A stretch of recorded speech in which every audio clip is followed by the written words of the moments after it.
Suntem atât de aproape să deschidem Cabana Luna.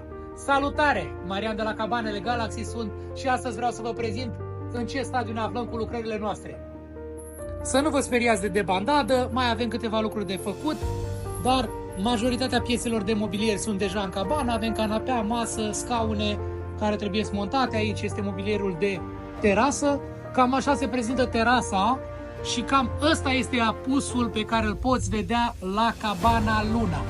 Dacă și tu vrei asta, dă-ne un follow la acest cont și o să anunțăm marea deschidere în curând. Suntem destul de înaintați cu lucrările. Mai avem de lucru cam 1-2 săptămâni de retușuri în interior și de montaj lucruri. Avem 2 dormitoare aici pentru cei care nu ne-au urmărit până acum. Un dormitor la parter și un dormitor la etaj, living deschis până sus. Totul impecabil, suntem la 100 de kilometri de București și în curând te așteptăm și la Cabana Luna. Iar pentru cei mai nerăbdători, Cabana Galaxy A-Frame este la închiriat.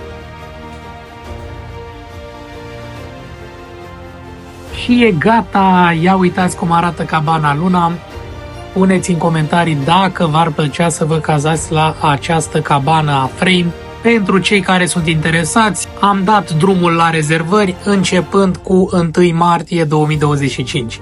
Vă mulțumim și vă așteptăm la Cabanele Galaxy.